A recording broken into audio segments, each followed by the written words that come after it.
खूपच छान. मोहिनी, नरेंद्र, हर्षदा, बाकीचे लोक कुठे गेले?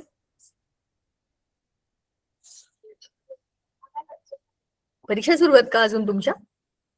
No ma'am. संपल्या परीक्षा झाल्या? कसा होता पेपर? खूपच छान. पण आपला धडा नव्हताच ना त्याच्यामध्ये? प्रदीप पाटील, हॅलो. आपले धडे नव्हते येस ना, मॅम. केमिस्ट्रीचे धडेच नाही. मला असं वाटतं की आपण काय म्हणजे होते नव्हते. आणि काही शाळांमध्ये नाही आहेत, काही शाळांमध्ये असतील तर व्हेरी गुड. मला फार बरं वाटेल की आपण काहीतरी अभ्यास केला, याचा काहीतरी उपयोग झाला. असं नाही की उपयोग Yes, होणार नाही, त्याचा उपयोग सेमिस्टरला होईल. आधी नाही तर आता ते धडे येतील. तुमच्या पुस्तकाच्या मागे ते ग्रुप करून ठेवलेत ना, ग्रुप 1, ग्रुप 2, काय काय करून ठेवलेत. तर याच्यामध्ये खूप सारे धडे आपलेच येत आहेत. दुर्दैव असे की केमिस्ट्रीचे 2-2च धडे आहेत, ते पण फिजिक्सच्या नंतर येतात. मग पहिल्या 3 धड्यांची जर वर्णी लागली असेल तर आपले धडे असे सेमिस्टरलाच येणार आहेत. त्यामुळे ज्या शाळांमध्ये नाही झाले त्यांचा सेमिस्टरचा अभ्यास आधीच झाला. So what we can say. चला आता जरा मला तुम्हाला हे विचारायचंय की आपण जे ठरवलंय की अभ्यास असा करायचा किंवा अमुक तमुक तमुक, त्याच्यामध्ये जरा मला तुमची मदत पाहिजे हे विचारायला की आता काय करूया आपण. बघा, मजा सांगते मी तुम्हाला, प्रॉब्लेम सांगते, तुम्ही solution, you tell me what can be the solution. Wait, I am sharing the index. बोलूया आपण जरा, मला ह्याच्याबद्दल तुमचं ओपिनियन जाणून घ्यायचंय की व्हॉट टू डू विथ दिस. बघा, आपलं इंडेक्स बघू आपण आणि आपल्याला आता कसं काय काम आहे आपलं त्याचं पण प्लॅनिंग बघू. बघा, आपल्याला आपण म्हणालो होतो तसं पहिल्या टर्म मध्ये केमिस्ट्रीचे हे 2च धडे आहेत, द्रव्याचे मोजमाप आणि आम्ल आम्लारी क्षार.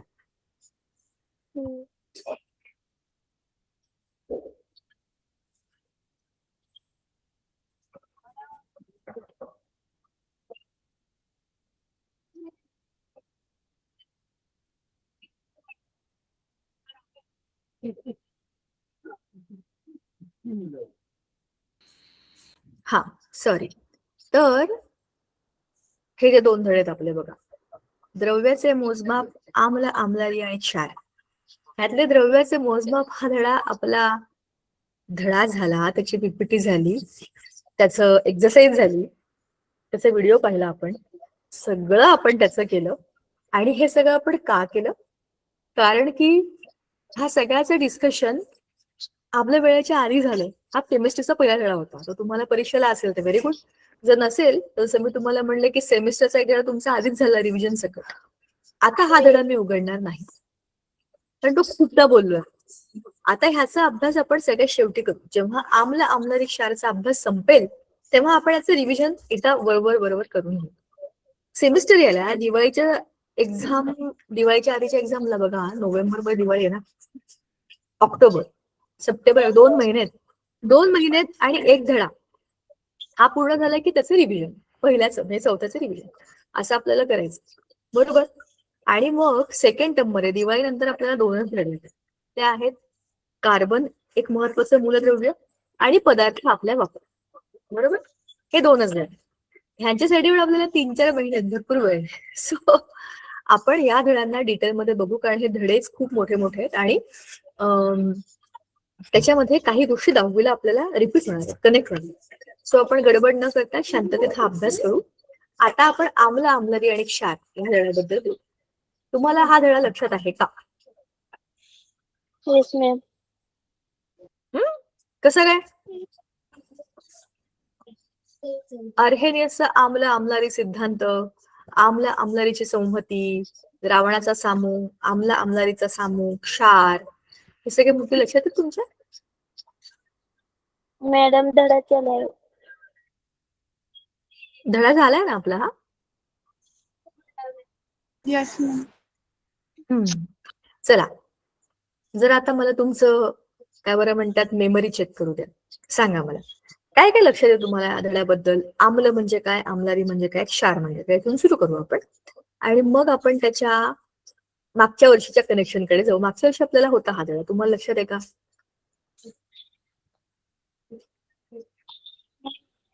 आठवीला आपल्याला हा धडा आहे, आम्ल आम्लारी क्षार.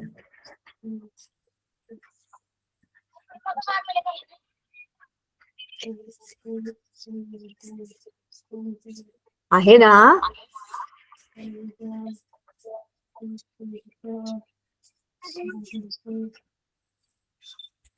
मोहिनी, माईक ऑन करून ठेवला तर माझ्याशी बोला, नाही तर बंद करून टाका. प्रदीप पाटील, हर्षदा आहिरे, HM देव मोगरा, प्रणाली चव्हाण, रणजित माळे आणि नरेंद्र पाटील. तुम्हाला मराठीत मी जे विचारते त्याचा अर्थ कळतोय का? मागच्या वर्षी आठवीत आपल्याला हा धडा आमला आमलारी क्षार आठवतोय का?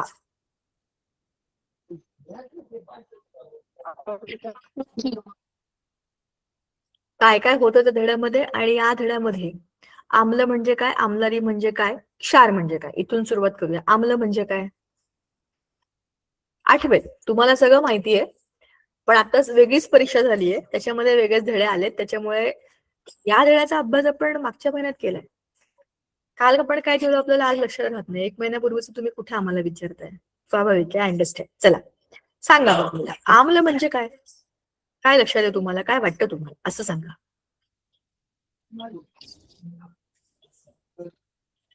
लिंबू, चिंच, खाण्याचा सोडा. काय ग, मला काहीच कळलं नाही. बोललीस काहीतरी खरं? आय डोंट नो, मुलगा आहे का मुलगी आहे, तोही आवाज आला नाही. पण काहीतरी प्रयत्न केला उत्तर द्यायचं ते कळलं, पण काय ते ऐकू झालं नाही. लिंबू, हा बरं, लिंबू, खाण्याचा सोडा. हे कोण आहेत? दोघं ऍसिड आहेत का?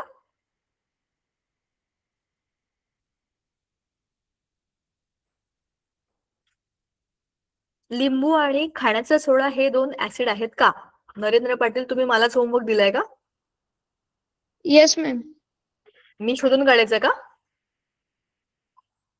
नाही. मग सांगा ना पुढचं. लिंबू आणि खाण्याचा सोडा हे काय? ऍसिड. 2 ऍसिड आहेत. बर, अच्छा, बरोबर सांगितलं का त्याने? एक तर सगळ्यात पहिली गोष्ट त्याने विषयाला सुरुवात केली, शाबाश. लिंबू आणि खाण्याचा सोडा हे 2 ऍसिड आहेत, हे उत्तर बरोबर आहे का? लिंबू आहे, 100% आहे. खाण्याचा सोडा, सोडा नावातच सोडा आहे, मग ते ऍसिड असेल का? तो बी लिंबूचंच काम करतो. सोडा लिंबूचं काम करतो, मग सोडा लिंबूच म्हणायला पाहिजे ना. नाही. बघ, 2 वेगवेगळ्या गोष्टी आहेत आणि दोघांचं स्ट्रक्चर वेगवेगळं आहे. थँक्यू. पण मग आता विचार करूया आपण की ह्या दोघांना आपण जर इमॅजिन केलं तर एकाची चव कशी, दुसऱ्याचा स्पर्श कसा, किंवा त्याचा वापर कुठे होतो, असे काही मुद्दे सापडतात का? बघ, येस मॅम. सांग.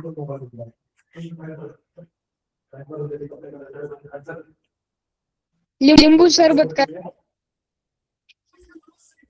लिंबू सरबत करताना आपण लिंबू टाकतो, त्याची चव असते आंबट. मग सगळ्या आंबट पदार्थांना आपण ऍसिड म्हणायचं का? हो वाटत असेल तर हँड रेस करा सगळ्यांनी तिथेच बसून, म्हणजे मला समजेल तुमचं उत्तर हो आहे का नाही. सगळ्या आंबट पदार्थांना आपण ऍसिड म्हणायचं का? हँड रेस करू नाही. शकतो. नाही? बरं, आता तू लिंबूचं उदाहरण दिलं आणि स्वतःच तर नाही म्हणतोय. बरं, ठीक आहे, काहीतरी असेल त्याच्या मागचं लॉजिक, शोधून काढू आपण. बाकीचे काय झोपलेत का? मोहिनी, हर्षदा, प्रदीप, रणजित माळी, प्रणाली चव्हाण, HM देव मोगरा, 2 फोनवरनं जॉईन झालेत हे लोक. तुम्हाला प्रश्न कळला का? ज्या पदार्थांची चव आंबट आहे त्याला आपण ऍसिड म्हणायचं का? आणि लिंबूचं उदाहरण सांगितलं ते ऍसिड सांगितलं आणि आता तो म्हणतोय की नाही. मग आता मला सांगा की कसं काय चेक करायचं ऍसिड म्हणजे काय आणि ऍसिड म्हणजे काय? असं काय करतं? तुम्हाला आठवीला एक अख्खा धडा झाला होता हा, विसरलात का तुम्ही? किती इंटरेस्टिंग धडा होता, किती मस्त होता, किती काय काय छान ऍक्टिव्हिटी होत्या त्याच्यामध्ये. तुम्हाला आठवतंय का? मी सांगू?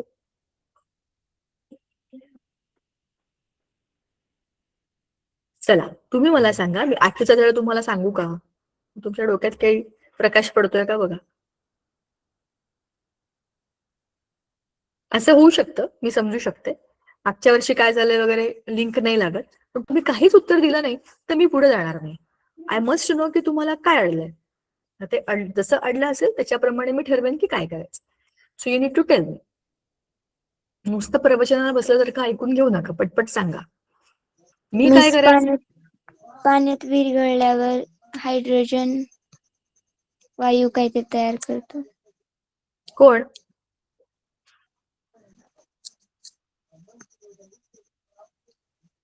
रासायनिक पदार्थ. ह्याचा अर्थ रासायनिक पदार्थ. इतके ग्लोबल उत्तर देताय तुम्ही मला की ह्याला चूक म्हणावं का बरोबर म्हणावं हा प्रश्नच आहे. बर चला, आपण जरा सुरुवातीपासून सुरुवात करूया. तर जरा डोकं, कान, डोळे सगळं उघडून नीट नोट डाऊन करा. हा धडा तुम्हाला मागच्या वर्षी पण होता. मागच्या वर्षी त्याची सुरुवात होती. ऍसिड्स, बेसेस, सॉल्ट्स असाच धडा होता. आम्ल, आम्लारी आणि क्षार. आठवतंय का?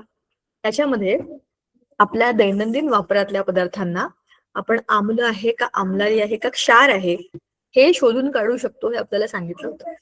पण आम्ल आणि आम्लारी ह्यातला फरक काय हे आपल्याला माहिती पाहिजे. कसं शोधायचा हे आपल्याला माहिती पाहिजे. ते ऑलरेडी सगळं आपलं आठवीत झालेलं आहे. आता पटकन तुम्हाला सांगते, आठवतंय का बघा. हे सगळं तुम्हाला माहितीये, हे मला माहितीये, पण आता आठवत नाहीये हे मला कळलं. पण एनिवेज आपण रिवाइज करणार होतो ना सगळं स्टार्टमेंट. बघा, आपल्या आजूबाजूला कुठलाही पदार्थ जर असेल तर आपण त्याचे फिजिकल नेचर आणि केमिकल नेचर अशा दोन गोष्टींमध्ये अभ्यास करतो. फिजिकल नेचर म्हणजे त्याच्या आजूबाजूला असलेल्या त्याच्या फिजिकल प्रॉपर्टीज. जसं बघा आता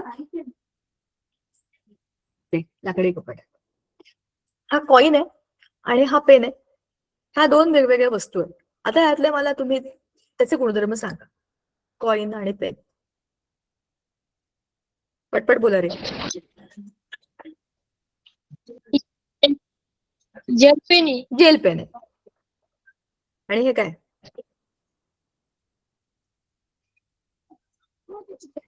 पैसे. पैसे. बरोबर, दोन्ही सेम आहेत ना.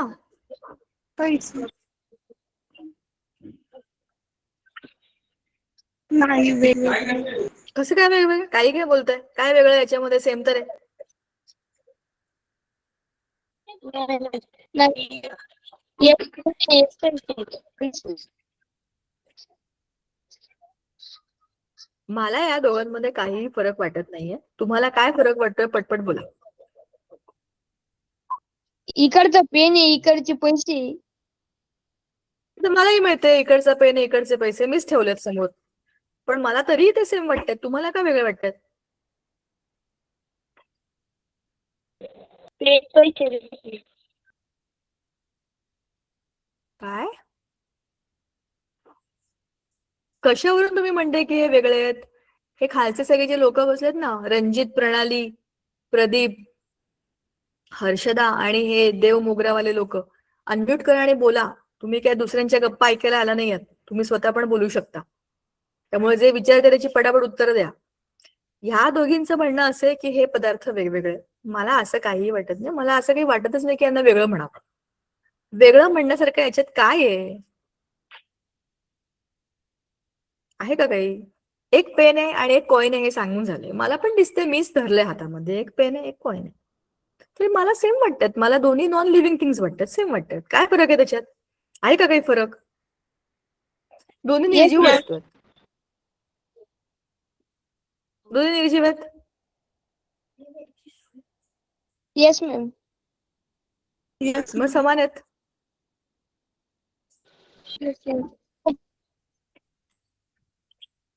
तुमचं उत्तर ऐकून तो कॉइन पण पडला खाली. दोन्ही समान आहे म्हणताय तुम्ही. कमाल आहे तुमची. कसे काय तुम्ही 9वीत गेले तरी? समान उद्या उठून नाहीये. मी तुम्हाला मग काय वेगळं आहे तेच तर विचारतेय. पटपट बोला. पैसे काही खरेदी करू शकतो. कसं माहितीये का, तुम्ही काहीतरी उत्तर देताय पण ते मला ऐकू येत नाहीये. मग तुम्ही टाईप करा, तिथे मेसेज करू शकता ना. मॅम तुमची स्क्रीन नाही दिसत आहे. माझ्या स्क्रीनवर मीच आहे. ती दिसली काय नाही दिसली काय? माझ्या प्रश्नाचं उत्तर द्या.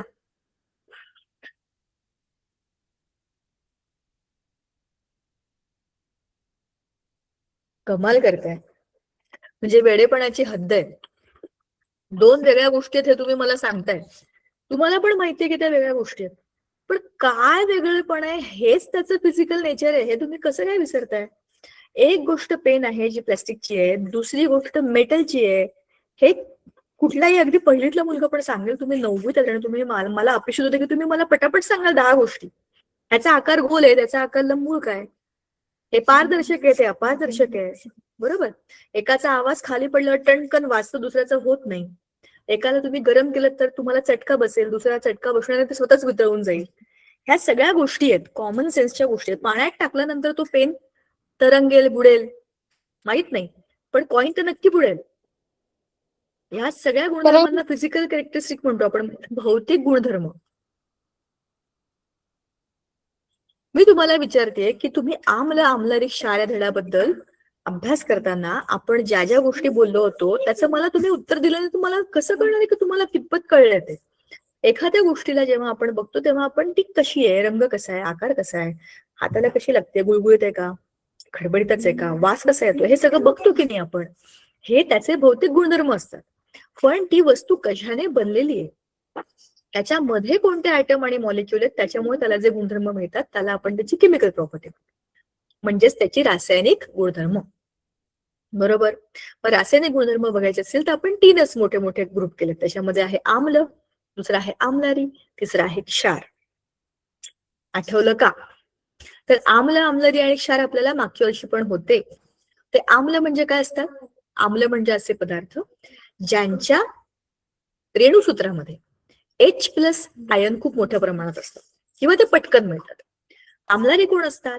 असे पदार्थ ज्यांच्या रेणुसूत्रामध्ये OH मायनस असतात आणि पाण्यात टाकल्यानंतर ते OH मायनस पटापट मोकळे करतात. मग क्षार कोण असतील? असे पदार्थ ज्यांच्या स्ट्रक्चरमध्ये म्हणजे ज्यांच्या मॉलिक्युलर फॉर्म्युलामध्ये त्यांच्या रेणुसूत्रामध्ये H प्लस पण नाही आणि OH मायनस पण नाही, ते सगळे सॉल्ट म्हणजेच क्षार. ह्याचा एक टेबल आहे, तो आपण मागे सोडवला होता. आता पुन्हा लावतेय, हा तुम्ही आता सोडवायचा आहे. ठीक आहे? आणि मला पटापट उत्तर द्यायचे आणि सगळ्यांनी बोलायचं. हे असं मूक बसून राहणं मला काही आवडत नाही. मी अशी आपल्या क्लासमध्ये तुम्ही कधी मला बघितलं का गप्प बसलेलं? तुम्ही काय एवढे गप्प आहात? पटापट उत्तर द्या. अशा स्पीडने अभ्यास कराल तर कसं होणार आहे तुमचं? चला, पहिलं HCl आहे, दुसरं काय आहे? HNO3. सांगा, त्याला पाण्यात टाकलं तर काय काय याच्यातनं मूलक मिळतील H प्लस आणि Cl मायनस? पटकन सांगा.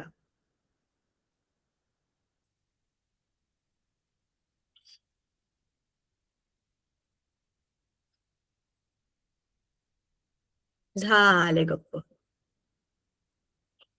H प्लस आणि NO3 मायनस. मुलांना तुम्ही एरवी एवढ्या चांगल्या गप्पा मारता, सुरुवातीला मला नमस्कार चमत्कार करता, त्यावेळेला तुम्ही बोलता, आता काय तुम्ही गप्प बसलाय? तुम्ही जेवण बिवण करता की काय? काय लिहू इथे?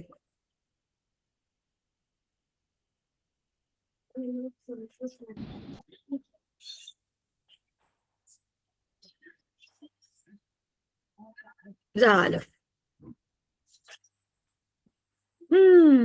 हे ऍसिड आहे, मी सांगतो तुम्हाला. चला पुढचं तुम्ही सांगा, कारण याच्यामध्ये H प्लस आहे. HBrचं उत्तर काय लिहायचं?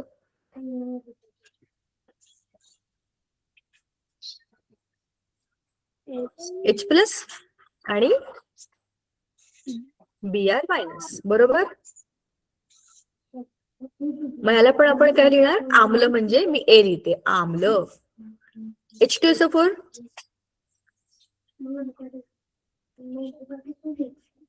2H प्लस आणि SO4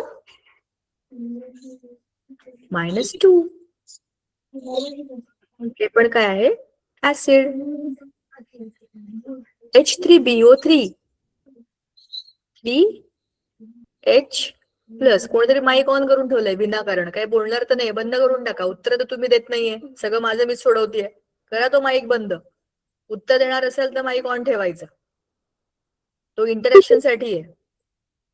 3H प्लस आणि BO3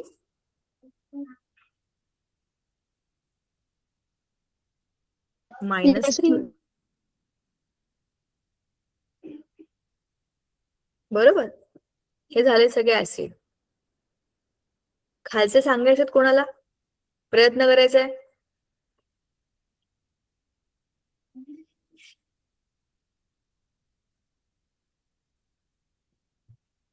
NaOH. Na+,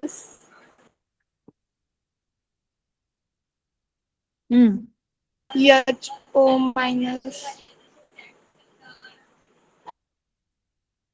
HO असतं का कधी? OH-. बरोबर. मग इथं काय लिहायचं? B फॉर आम्ल. बेस. बेस म्हणजे आम्लारी. मराठीमध्ये त्याला दोघं नाही. आम्ल आम्ल म्हणजे ए वरून आणि आम्लारी म्हणजे पण ए वरूनच आहे, म्हणून मी मुद्दाम ह्याला लाल रंगाने आणि बी फॉर बेस म्हणजे आम्लारी इथे लिहून टाकते. ठीक आहे, म्हणजे वेगळं वेगळं होतं.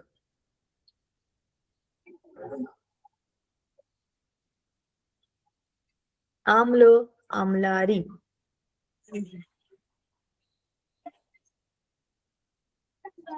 चला पुढचं सांगा. KOH. K+,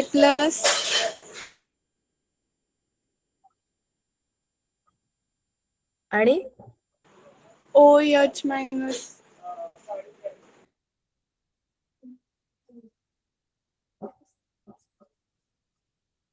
अय.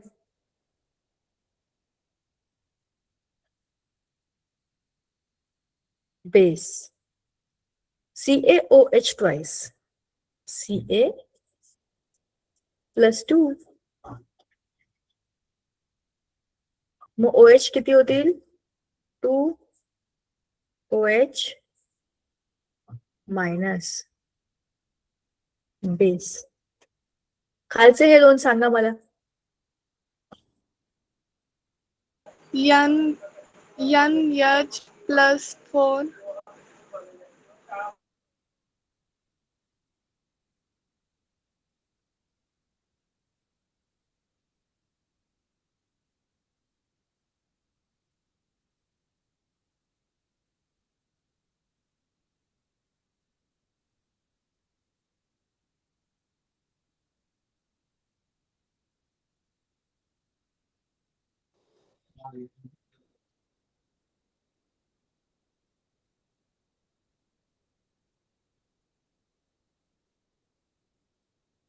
सांगा सांगा पुढचं सांगा. मी शांतपणे लिहिणार होतो, तुम्ही सांगाल तसं.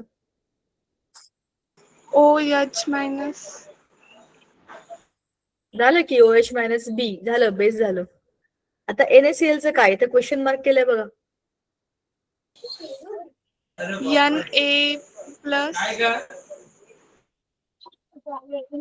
Na+ बरोबर. Cl-. शाबाश. Na+Cl-. Very good. तुझं नाव सांग मला. हर्षदा. हर्षदा. चला H फॉर हर्षदा. हर्षदाला आपण एक स्टार देऊया. चांगला प्रयत्न करते ती. व्हेरी गुड, शाबाश. मग इथे काय लिहू मी? ऍसिड का बेस?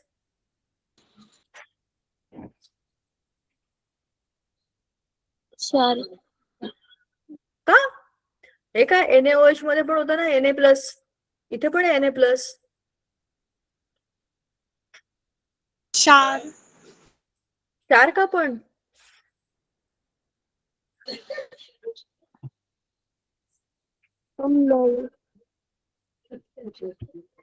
मला तर वाटतं याला एकतर आम्ल म्हणावं किंवा आम्लारी म्हणावं. बघा Na+ इथे होता, तो इकडे आलाय, आणि इथे Cl- आहे, तो पण इथे आलाय खाली. म्हणजे याला आम्ल किंवा आम्लारीच म्हणायला पाहिजे. क्षार कशाला म्हणता तुम्ही त्याला? का क्षार येते?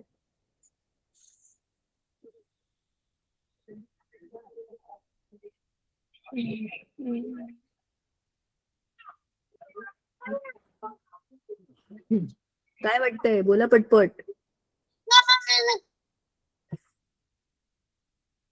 आम्लारी. आम्लारी आहे की नाही? मलाही तेच वाटतंय. Na+ आहे ना त्याच्यामध्ये. Yes, ma'am. पण आम्लारीच्या व्याख्येमध्ये OH- असायला पाहिजे आणि आम्लांमध्ये H+ असायला पाहिजे.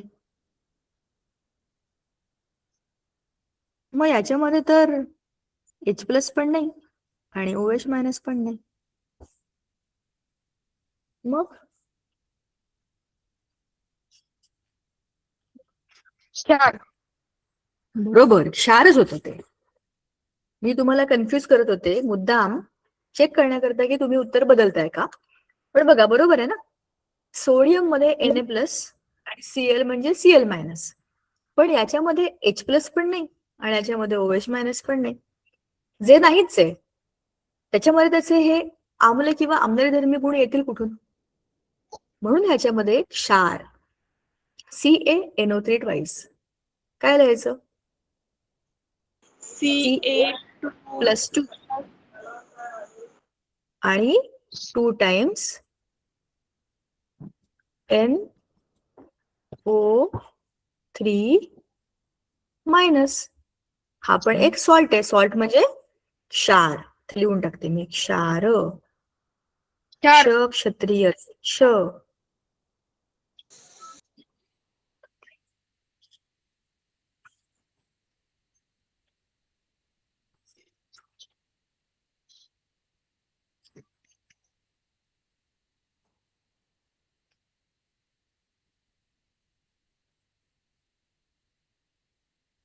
पुढचं सांगा.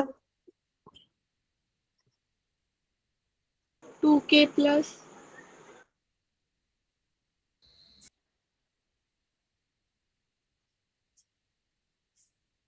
शाबाश. पुढे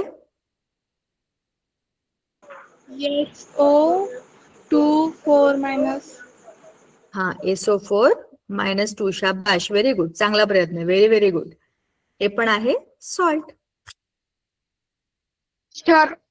मग येईल Ca+2, कॅल्शियमचे +2 आयन असतात आणि येतील 2 Cl मायनस. हे काय आहे, सॉलिड का क्षार का सॉल्ट. दोन्ही 2 NH4 प्लस आणि हे आहे SO4 -2. मग हे काय येईल आपलं पुन्हा सॉल्ट. आता आपल्या पुस्तकामध्ये याच व्याख्या दिलेल्या आहेत, त्याला आपण अर्हेनियस. आता आपण इथून ना डायरेक्ट खाली जाऊया. हे सोडवलं ना आपण, आता त्याला जे कनेक्टेड आहे तयारी आपण करू. अर्हेनियसचा आम्ल आणि आम्लारीचा सिद्धांत हा पाठ पुढचा आहे. आम्ल बघा व्याख्येत काय दिलंय, असा पदार्थ जो पाण्यात विरघळला की त्याच्या द्रावणामध्ये H+ आयन हे तयार होतात, एकमेव कॅटायन. HCl H2SO4 H2CO3. ह्याच्यामध्ये बघा HCl पाण्यामध्ये गेलं की त्याचं विचरण होतं, म्हणजे काय होतं, ते तुटतात, वेगवेगळे होतात. आणि H+ काय देतो, HCl काय, HCl मधला H+ आणि Cl काय देतो, Cl-, एक कॅटायन एक ऍनायन, बरोबर.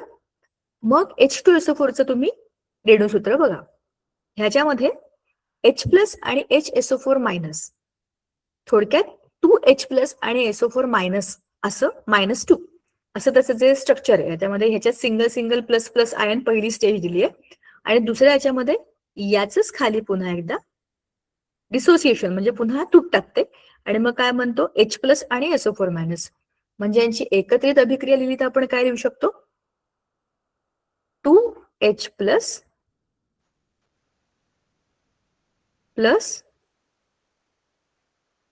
SO4 -2, बरोबर. SO4 -2 हा एक आणि H+2. हा जो HSO4 आहे तो इकडे आलाय, बरोबर ना. थोडक्यात एका HCl आपण जेव्हा पाण्यामध्ये जाऊन डिसोसिएशन कसं झालं, म्हणजे विचरण कसं झालं बघितलं, त्याच्यामध्ये H+ मिळाला, Cl- मिळाला. एका H2SO4 रेणूमध्ये आपल्याला 2H+ आणि SO4- असे दोन वेगवेगळे मूलक मिळाली. मूलक म्हणजे काय, ज्यांच्यावरती कुठला तरी प्रभार आहे, धनप्रभार किंवा ऋणप्रभार, बरोबर.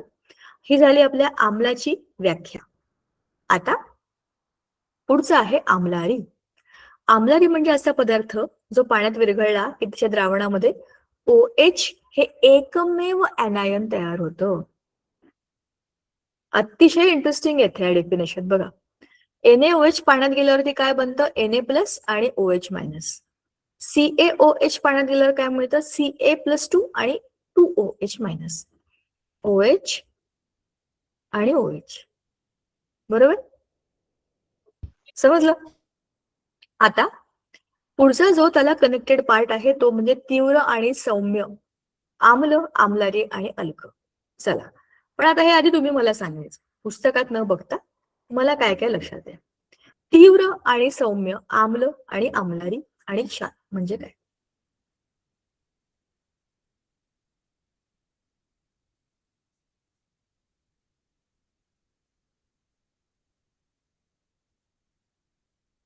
तीव्र आम्ल म्हणजे काय? आमराडी. तीव्र आम्ल आणि सौम्य आम्ल, तीव्र आम्लारी आणि सौम्य आम्लारी म्हणजे काय?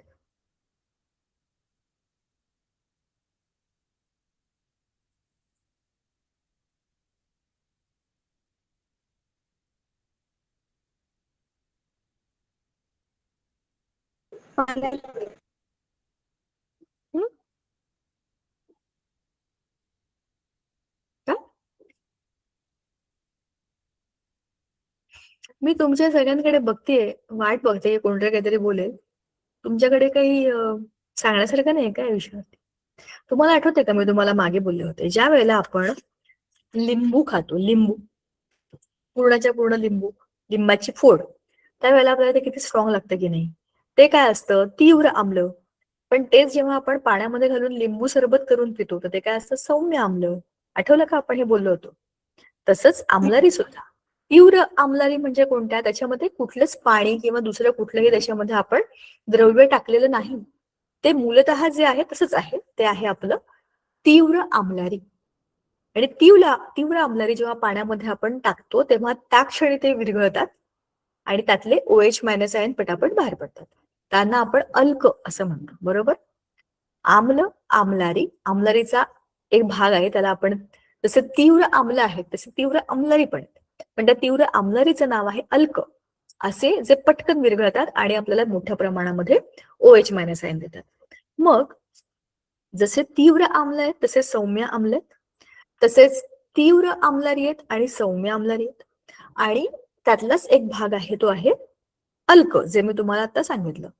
मग ह्या तीव्र आणि सौम्य असे का बरं केले असेल? काय फरक असेल याच्यामध्ये? असं का केलं असेल? जरा एकदा त्याच्या डेफिनेशन्स बघा, मग तुम्हाला मी सांगते की ते तीव्र आणि सौम्य असे का असतात. बघा, एकदा त्याला पुस्तकात बघा, मग मी तुम्हाला सांगते. तीव्र आम्ल म्हणजे काय असतात? स्ट्रॉंग ऍसिड, असे स्ट्रॉंग की त्यांचं विचरण जवळजवळ पूर्ण होतं आणि त्यांच्यामध्ये H+ खूप मोठ्या प्रमाणामध्ये मिळतं. हे मूल त्यातलं जे काही फंडामेंटल म्हणजे जे मोठ्या प्रमाणामध्ये मूलक बाहेर येतं ते असतं H+ आयन.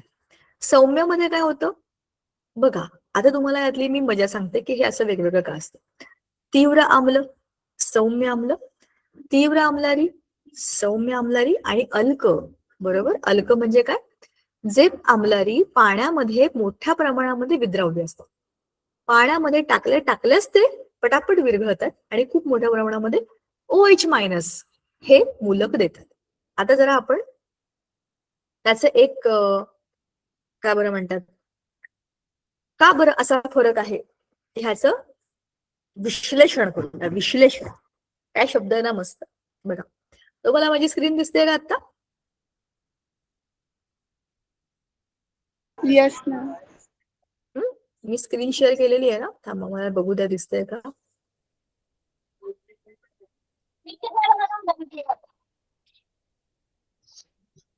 आहे ना? तेव्हा माझा व्हिडिओ बंद करते, मलाच दिसत नाहीये मी स्क्रीन शेअर. चला, आता समजा मी इथे लिहिलं HCl. हे काय आहे सांगा? आम्ल का आम्लारी? आमलारी. कोण आहे हा हुशार मुलगा?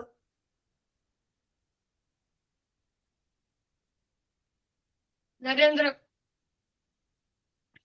HCl हे आम्लरी आहे का? आम्ल. आपण आता आलात का मध्येच लेक्चर मध्ये? एवढ्या वेळ तुमचा आवाज आला नाही मला. येस हरकत मॅम. नाही. हा, रागवत नाहीये, विचारते, कारण की हे मगाशीच बोललो आम्ही, त्याच्यामुळे हे उत्तर एक्झॅक्टली उलट दिलंय तुम्ही. तर HCl हे आम्ल आहे, आम्लारी नाहीये. पाण्यामध्ये, आता मी लिहिलंय ना H2O, पाण्यामध्ये HCl टाकलं त्याचं विचलन कसं होईल? H+ होईल आणि Cl- होईल. बरोबर? H+ आणि Cl-. ठीक आहे? H+ आणि Cl- हे बनले तर आपण H+ ला काय म्हणतो? कॅटायन. याला काय म्हणतो? ऍनायन. जे धनप्रभारित असतात ते कॅटायन, जे ऋणप्रभारित असतात ते ऍनायन. मग या एका रेणूमध्ये 50% भाग हा एकट्या H+ चा आहे, म्हणजे हा स्ट्रॉंग ऍसिड आहे की नाही? Yes ma'am. दुसरे उदाहरण, H2SO4. H2SO4 याला पाण्यात टाकलं. आता मगाशी कोणीतरी उत्तर दिलं, त्यांनीच परत सांगायचं मला. H2SO4 पाण्यात टाकल्यावर काय रे, आम्ल आहे का आम्लारी आहे, सांग बरं.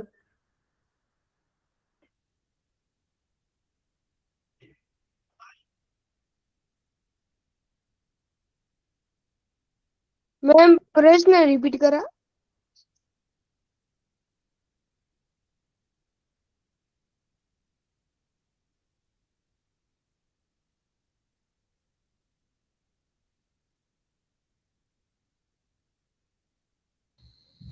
हा, अरे मी हे विचारत होते, हा जो रेणू दाखवला ना इथे H2SO4 पाण्यात टाकल्यावरती त्याचं विचलन कसं होईल, आणि हा आम्ल आहे का आम्लारी आहे? अम्ल. कोणते हे? हा आम्ल आहे. बरं, पाण्यामध्ये गेल्यावरती विचलन कसं होईल तेही सांगा.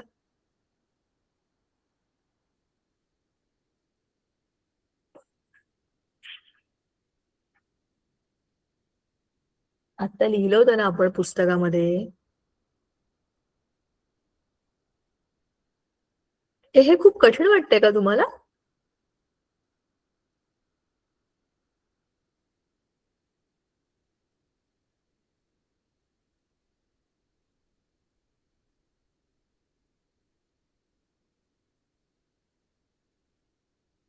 हे काय कॅटायन का ऍनायन, आणि हे काय कॅटायन का ऍनायन? चला सांगा पटकन.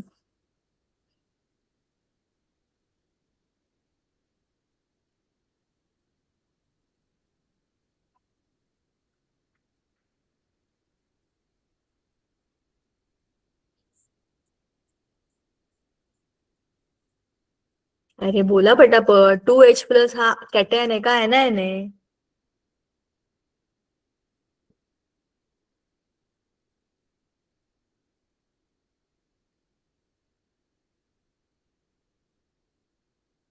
नाही कळलं का? ज्याच्यावर धन प्रभार आहे ते कॅटायन असतात, ज्याच्यावर ऋण प्रभार आहे ते ऍनायन असतात. आयनिक स्ट्रक्चर आपल्याला मागच्या वर्षी होतं थोडं थोडं, मी परत घेणार आहे, टेन्शन घेऊ नका, तेव्हा तुम्हाला हे नीट समजेल. H+ हा कॅटायन आहे, एवढं लक्षात ठेवायचं. कॅटायन म्हणजे धनप्रभारित आणि ऍनायन म्हणजे ऋणप्रभारित स्ट्रक्चरमध्ये. मग ह्या एका रेणूमध्ये H2SO4च्या आपल्याला 2H+ मिळत आहेत. मग हा स्ट्रॉंग ऍसिड असणार की नाही? It is a strong yes acid. Ma'am. आता दुसरं उदाहरण घेऊया आपण. दुसरं नाही, तिसरं उदाहरण घेऊया, दुसऱ्या प्रकारचं. CH3 COOH हा एक रेणू आहे. हे एक आम्ल आहे. ह्याला पण आपण पाण्यात टाकू, वरती जसं टाकलंय तसं ह्याला पण आपण पाण्यात टाकू, आणि आता याचं विचलन कसं होतं ते बघू. किती मोठा रेणू आहे, त्यातले अणू किती मोजूया आपण. 1 + 3 4 5 6 7 8 8 रेणू आहेत बाबा एका एका अणूमध्ये. या आता हे जेव्हा पाण्यामध्ये जातं तेव्हा हे कसं जातं माहितीये का? CH3 COO- आणि अधिक H प्लस. एवढा मोठा रेणू ज्याच्यामध्ये 8 अणूंपैकी एक अणू बाहेर पडला, तो पण H प्लस. इथे बघा 2च अणू होते त्या रेणूमध्ये, त्यातला एक पूर्णपणे HCl होता, म्हणजे 50% बाहेर पडले. याच्यामध्ये बघा 8 अणू आहेत आणि त्यातला एक अणू बाहेर पडला, तो पण हळूहळू स्लोली बाहेर पडला. ह्याला आपण काय म्हणायचं? सौम्य आम्ल. अभ्यास तर करतात, पण असा करतात की बाकी सगळ्यांना बोंबलत बसावं लागतं दिवसभर. अरे अभ्यास कर रे, चल रे चल रे. असतात ना अशी मुलं, प्रत्येक गोष्टीत त्यांना मागे लागावं लागतं. अरे चल रे जेवायला, अरे उठ रे, अरे चल रे. करतात ते सगळं, येस मॅम. पण लोकांचं खाऊन खाऊन करतात. ऍसिड तर आहे, H प्लस देणार तर आहे, पण इतका मंदपणे देणार आहे की समोरच्याला वाटेल की काय आहे, लवकर दे आणि मोकळा हो ना. हे कसे आहेत माहितीये का? होमवर्क दिला ना की शाळेतल्या शाळेत सोडून मोकळे होऊन जातात. घरी जायची पण वाट बघत नाही. काम दिलंय ना, करून मोकळं. हे कसे आहेत? काम करतोय पण आणि काम करत नाहीये पण. कळलं का? सो हा जो काही गोंधळ आहे, हा कशामुळे होतो? H प्लस आयन किती जलद गतीने दिले, जितके लवकर दिले तितके ते फास्ट आहेत. बघा त्यांना आपण स्टार दिले. आणि जितके हळूहळू दिले तितके ते सौम्य आम्ल. हे तर झालं आम्लांचं. आता आम्लारी. हे कळलं ना? आता दुसरी 2 उदाहरणं घेऊया आपण निळ्या रंगाची, आम्लारीची. आम्लारी घेऊया आपण. पहिलं उदाहरण जे आपल्या सगळ्यांचं आवडतं ते आहे NaOH. सांगा मला, NaOH पाण्यामध्ये गेलं तर कसं विचरण होईल त्याचं?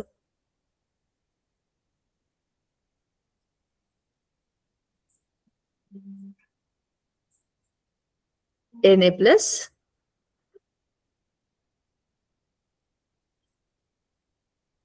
Plus OH minus.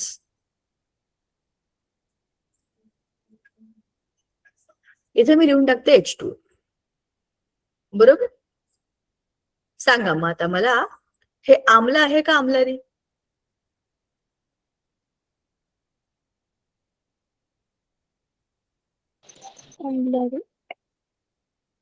आश आम्लारी. आता Na प्लस म्हणजे कॅटायन. कॅटायन म्हणजे याच्यावर धनप्रभार असतो. OH मायनस म्हणजे ऍनायन. ऍनायन वरती ऋणप्रभार असतो. बरोबर? ह्या एका रेणूमध्ये 3 अणू आहेत. एक Na, O आणि H. पण OH हा एक गट, म्हणजे 2च गट धरू आपण. 3 अणू आहेत पण 2 गट आहेत. 3 अणू पण गट 2.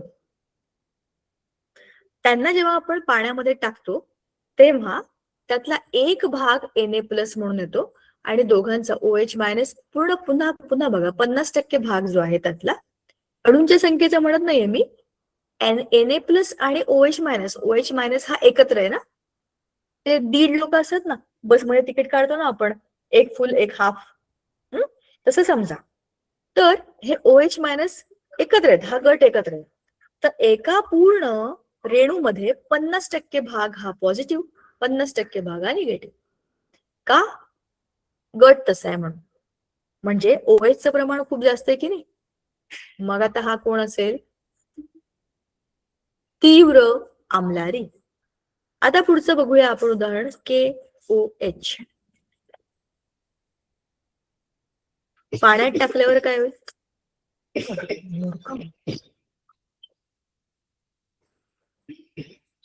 पाण्यात टाकल्यावरती K प्लस आणि OH मायनस.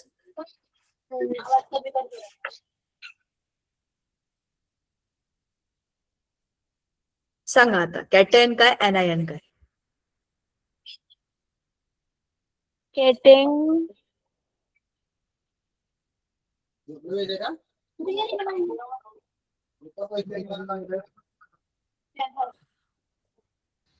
कॅटायन कोण आहे यातला? K plus. बरोबर, हा आहे कॅटायन. OH मायनस आहे ऍनायन. आता जेव्हा पाण्यामध्ये आपण हा रेणू टाकला तर त्याने लगेचच्या लगेच OH मायनस दिला, म्हणजे हा काय आहे, तीव्र आम्लारी. पण अशा तीव्र आम्लारींना आपण म्हणतो अल्क.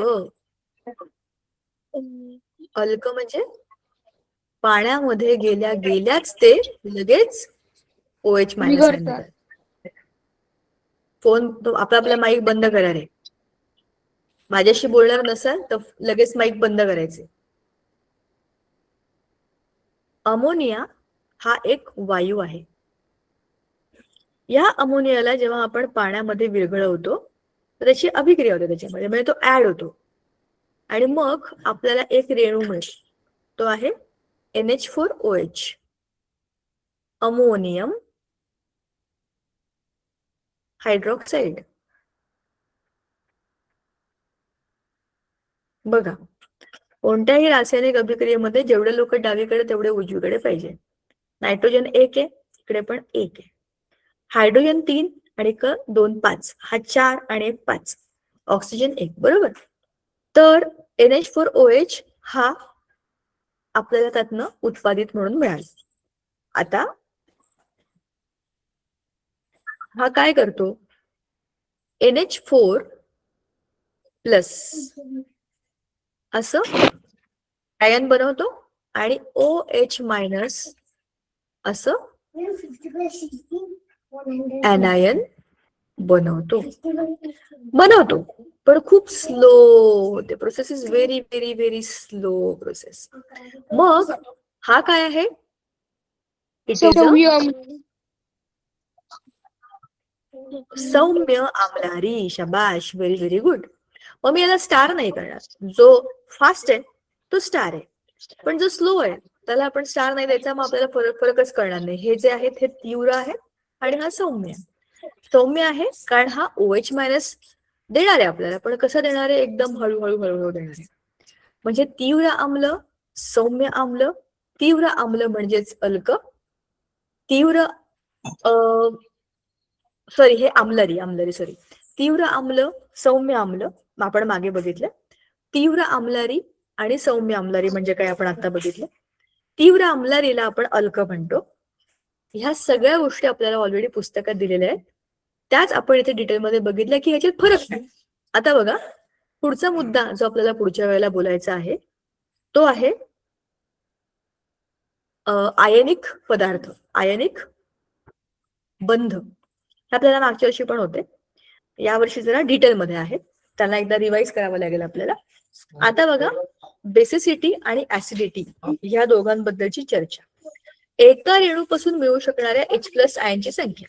HCl मध्ये H+ किती आहे, 1 आहे. HNO3 मध्ये किती आहे, 1 आहे. H2SO4 मध्ये 2 आहे. H2CO3 मध्ये पण 2 आहे. H3PO4 BO3 3, H3PO4 3, CH3COH मध्ये एकच, हा एकच बाहेर पडतो.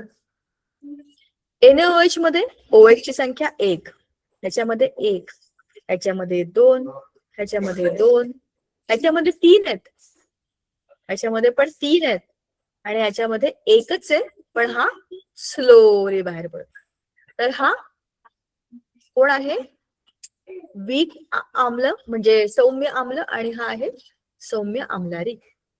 वरती आपण काय बघितलं होतं की त्याच्या रेणूमध्ये असलेल्या प्रमाणामुळे हे सौम्य आहेत का तीव्र आहेत हे कळतं. या सगळ्याची संहती नावाची अजून एक कन्सेप्ट आहे. संहती म्हणजे काय, त्याच्यामध्ये किती प्रमाण आहे की पाण्यामध्ये समजा एक 100 ml हे भांड घेतलं, त्याच्यामध्ये 10 ml ऍसिड टाकलं आणि 90 ml पाणी टाकलं. हे आहे ऍसिड आणि हे आहे पाणी. पण याच्यामध्ये फक्त 10% एवढंच ऍसिड आहे. याची संहती किती, 10%.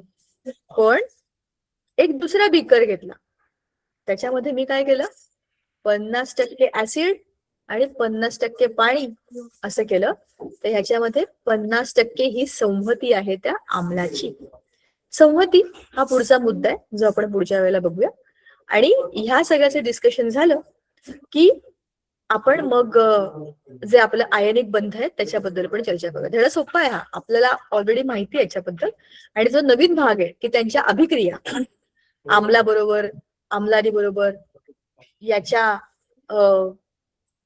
कसल्या धातू अधातू यांच्या अभिक्रिया, हे सगळं आपण पुढच्या वेळेला एक एक करत बघत जाऊया. तोपर्यंत आपण थांबूया सध्या. Bye bye, good night. Ma'am, good night ma'am. Good